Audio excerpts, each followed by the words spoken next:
Howdy, good folks. Welcome to yet another growth chat. Today, what we're going to be talking about is recurring revenue.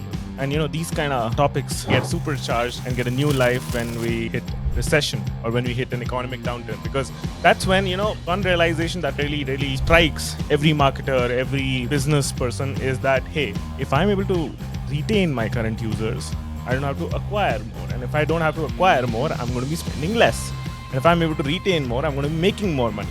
Spending less money, making more money, that's where the equation starts making sense, because the days of growth at all costs are over. People are talking retention, people are talking repeat purchases, people are talking revenue. I have someone with me who's been working on how to use email to generate recurring revenue month on month, year on year, week on week. Matthew, do you want to introduce yourself to the audience? Absolutely, yes. So my name is Matthew Holman. I'm co-founder and head of growth at QPilot. And we specialize in subscription revenue specifically. So we're talking about repeat purchases, repeat deliveries, and email is a really integral part of making that happen. I mean, how did you get into building an agency or building a services company that specializes in repeated revenue? I mean, it's a very niche sort of play, but very relevant. Funny story enough, I think like most people, you start out thinking you're going to do one thing and you end up doing something completely different. I've always loved marketing. And I went back to school a few years ago and got a degree in information systems. So I was getting into tech. I ended up working as a marketer at a tech company. And I was doing that for a while and decided, kind of had the entrepreneur bug and wanted to go out on my own, and met David Bradley, the founder of QPilot. He's a product guy and had built a lot of the platform. So he had built a subscription platform that was geared around the delivery experience, which is a little bit different because most people's subscription experiences are from the front end, from the billing perspective.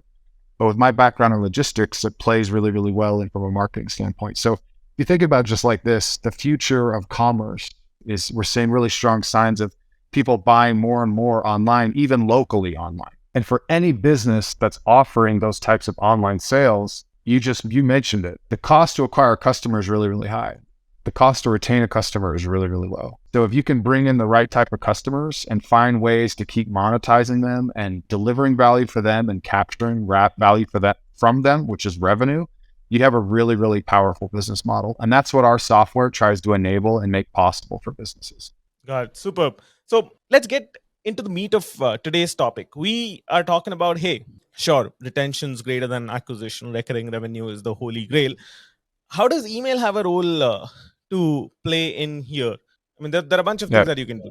You can build a great product, and you can build a fast-moving consumer product that actually needs refills every 2 weeks, 3 weeks. So you're anyway getting repeated revenue. But how does email sort of how does marketing via email have a role to play in here? I think the real opportunity with recurring revenue is not on just retaining people, or out of the group that you're retaining, who can you activate? Who can you engage with?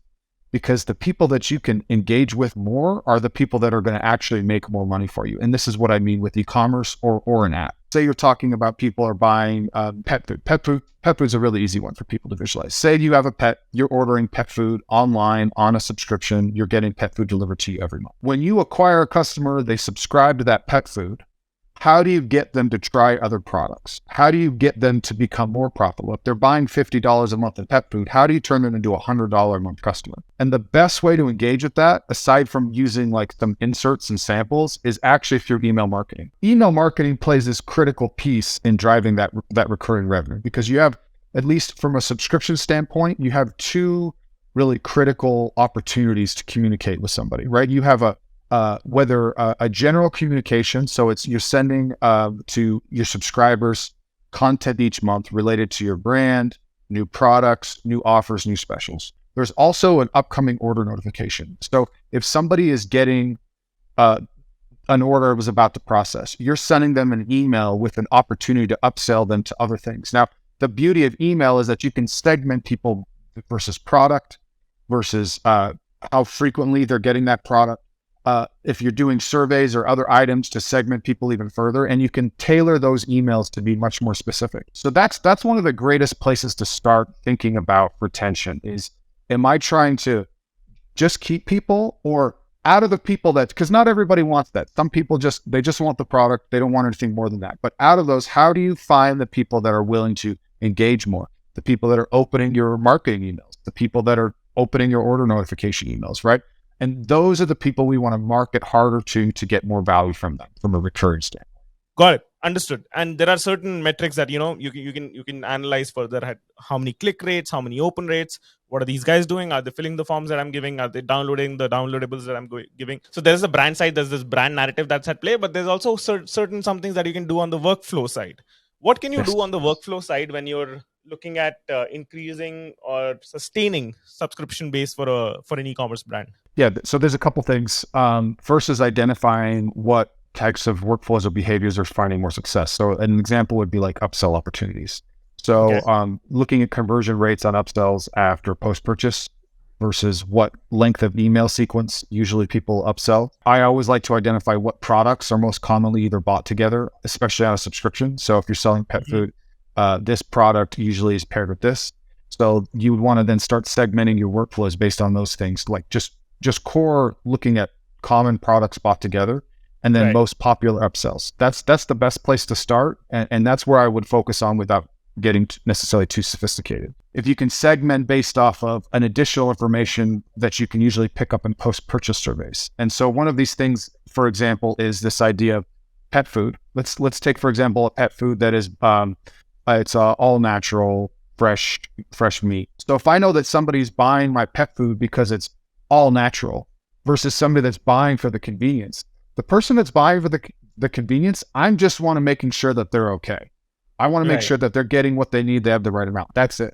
But the person that's the all natural, if I have another all natural product, you could be damn sure I'm upselling that all natural product to that person. They're not buying a commodity. They're not buying a commodity. Exactly. They're buying you for that extra flavor that you've added. And that's how you build those workflows, is identifying the different value propositions around what people buy and the popular products and what they buy and what other behaviors you start to identify. So for example, if somebody's the third month is the most likely time to be receptive to an upsell offer, then you don't give the upsell offers month 1, month 2. You actually save that up, make it month 3 so it counts. So that's the first time they're really seeing it. And those are the types of workflows that you want to build out. Okay, very interesting. Now, I want to understand, since we talk about engagement, can be done in various ways. You can engage people with content. Sometimes it's two-way engagement. That's called interactivity. Right. And, these days, there's something called Mailmodo that's out there.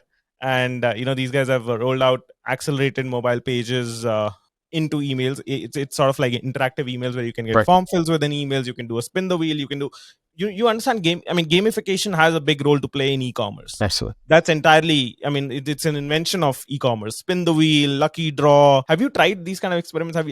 Have you found leverage in having interactive emails in your workflows? The most commonly applied one is typically like order upsells, like people being able to add to cart or add to product.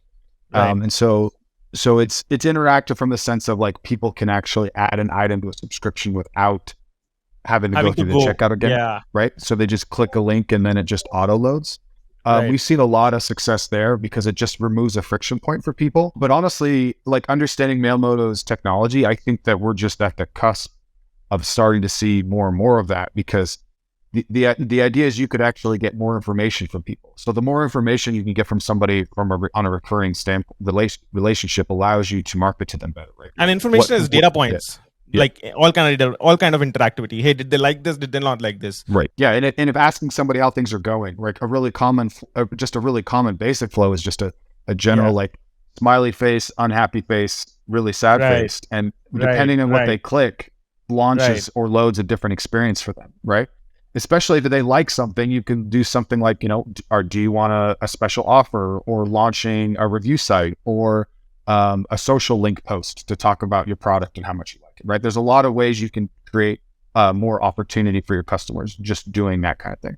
Absolutely, 100%. Tell me certain experiences you had while running these recurring revenue campaigns that taught you something new. That, hey, I anticipated this would happen, but perhaps the audience behaves another way. Perhaps my upsells don't work, or perhaps I figured out that, hey, if you sell someone for 50% off, third day later, you can sell them something. I mean, there are these Yeah. funnels, people like to call them funnels. A common practice in subscriptions then is also people that will do value hunting. So the greater the discount is, you often have the higher initial churn. Meaning, so if you were to run a special where your product is normally 10% off and you make it 30% off, month one, you're going to hit a higher than average month one cancellation rate, because a lot of people just bought it for the discount and they leave. This experiment that I want to tell you about is a really interesting one. So if you think about it though, it comes down to like the cost of acquiring a customer versus can you afford to cancel them or not. And one of our customers is a really large supplement company, and they ran some holiday discounts around Memorial Day, Labor Day kind of thing. And they did this. They actually offered a lifetime 30% discount for anybody that subscribed over the weekend.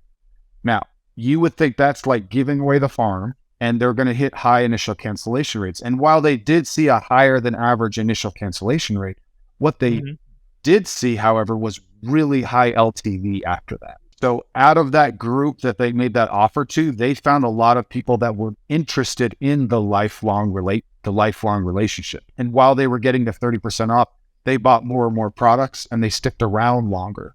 And so sometimes it's counterintuitive, like that's why you have to test things, right? Because that offer doesn't seems like you're guaranteeing that you're going to give away money for a long time. However, they understood, because in supplements, there's so many additional products you can upsell and add additional value, that if they can get you in the door on product A, they know that in time you're going to buy product B, C, and D as well. And so that allowed them to be more successful and drive higher revenue. Interesting. So what you're saying is when you just throw up a 30% off on the subscription, you're likely to get people who are not very interested. They'll just buy a commodity. They're like, hey, I might as well try it out and I can always cancel later because you can't hold me back from that. But while you did it on an LTV, while you rolled out a lifetime discount, you actually found people who would also stick with you. Yeah. So discounting is not, you can't really say discounting is good or bad. So Matthew, I mean, theoretically, it makes a lot of sense to, focus on recurring revenue and retention tactics during an economic downturn. Has it changed things for you at your company? Do you think are you seeing more inflow? Are you seeing a change in mandates that your clients are giving you? We were seeing some hesitancy last year where people are a little more uncertain. I would say for us at our business, we have focused a lot on identifying customers that are looking for that greater engagement. So so just to explain that really quickly, our pricing model is similar to like maybe an email platform in the sense of we charge a monthly SaaS fee, and then there's a usage component. So depending on how many subscriptions you process every month, we charge a flat fee for that as well. So customers that do more on subscriptions make more money for us. So one of the ways we've worked to re-identify our ideal customer profile are finding customers that are looking to grow, that are growing or looking to grow. And so for us, we've done well with nurturing existing customers that are finding that. So it's essentially like a lot of times those are the people that take advantage of customer support more.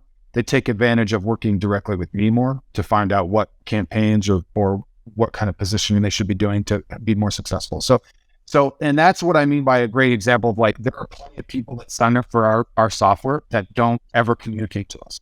It works. We've got documentation. If they have a question, they let us know, but that's it. They're happy, they're fine. But then there's another tier of customers that are looking for additional levels of service, engagement, that they're trying to figure this out and invest in it. Those are our most profitable and most successful customers. And those are the ones that we look for to work with as well. Interesting. But no, you're saying there's no major deviation that's happened, at least this year. We saw a little bit of a low last year. I think the biggest shift in our industry is people are replatforming. A lot of people are moving from WooCommerce and other platforms to Shopify in the small and mid-sized e-commerce space. Because it's cheaper, or what's the reason that's happening? The management is a lot easier. So a lot of reason why people pick WooCommerce is because it's the appearance that it's cheaper. But Shopify can be cheaper, or it's a lot of agencies and growth people prefer to work with Shopify. So the integrations are cleaner and are easier. And so people are they're having contractors or other people that are used to using Shopify pushing for that. So I think it's kind of easier to drive initial customer acquisition. And honestly, there's a lot more subscription apps on Shopify than there are on WooCommerce or BigCommerce or Magento or Salesforce. So there's a lot more competition there, but it's also a lot easier to find something that works just for you, if that makes sense. And they're probably bypassing developers by being on Shopify themselves. That's probably a cost-cutting area. Okay, exactly. Awesome, cool. This helps. This helps me learn a few things because I'm fairly acquainted with the e-commerce space, but don't know so much. And plus, subscriptions don't work in every economy. I know a few Indian brands, that went in after the subscription market. They didn't do well. Like we've seen juice subscriptions, like raw cold pressed juice subscriptions. They made a lot of buzz in the Indian market, but then they didn't end up doing well. We have a question for you. Yeah. Why would we move with email at this age when WhatsApp is doing wonders with engagement and retention? That's Rafi. I don't think WhatsApp's that popular in the US. It's not. It's Yeah, iMessage. it's not. So, but still, I mean, this is a very important question. Why would you still depend on email when there is iMessage and there is Messenger and there are 100 ways to reach you? There are push notifications. People could roll out their own apps. E-commerce companies could roll out their own apps. Why are we still talking about email? I've been hearing email's dead for 10 years. Yeah. So I would say first, Rafi, I would say if something's working, don't move away from it, right? Like if WhatsApp is working, then I would just be looking for greater ways to use WhatsApp. Yeah. Like I would be looking for different offers or specials I could test in that. I know that in the US, text and email together work really well. They've done, there's so many studies we've seen of running one or the other, and so that they work well together. I would say though that there's a lot of issues with people aren't liking text just for the idea of like canceling. It's too easy to remind somebody to cancel with a text, whereas an email is a little bit more of a reading and an engagement opportunity. So email is still really popular there. It's still driving tons of revenue for people. That's the primary source of engagement for most e-commerce brands. I mean, data speaks for itself. Email's not. I mean, email's far from dead. Email does a lot of wonders for a lot of people. I think WhatsApp is a great example for something that I think the future is, which is how much can you do from one communication app without actually having to leave the app? Like if you can make purchases, send money, like if you can find all those opportunities where you don't have to leave, right? And so email is going to continue to be innovated around with companies like Mailmoto and others, where you get the email, you can actually change your delivery address from the email, right? Like you can actually swap out your product or try something different from the email. Because if you can keep people from having to click do an extra step, like that just makes things all the much more convenient. I mean, ask yourself and see the people around you. Have we completely abandoned email? No. Most of my primary communication is still on email. Even something as simple, if you're talking about an e-commerce product, a SaaS product, anything, finding touch points where you can ask for preferred methods of communication is critical. Like we're seeing the rise of texting in SaaS sales because if people have a question, they want to be able to ask it really quickly and conveniently. And so if you can ask somebody in a sign-up process, at a purchase process, right? Like, how would you like to talk to us? How would you like to be communicated with? So a really common one that I think is really as just a base template is on a purchase, like a product page for buying a product. You have that checkbox. Would you like to receive text or whatever notifications? If you can find ways to get people to engage with you and find what they want, that's what I should do. And that's why I say if WhatsApp is working for your customers, don't worry about it. But if you can test ways of like, hey, would you like to get an email, like sign up for an email newsletter or email content, those types of things. You can test those to see what kind of engagement you get and then invest more in them. See, if you're going after a market, you can, I mean, if you put some thought into it, you'll find other people, other companies selling something to the same audience. See where they're selling their offering to the same audience as yours. Are they doing it on WhatsApp? Are they doing it on Instagram? Are they doing it on Facebook, Google, whatever? And just, I mean, that's where your audience is. That's where your audience likes to buy. But this was fun. Matthew, thank you for making it and lovely having you. Great. Thank you. Great. It's been Thank awesome. you, Matthew. Lovely. Appreciate it. Cheers. Bye. Bye.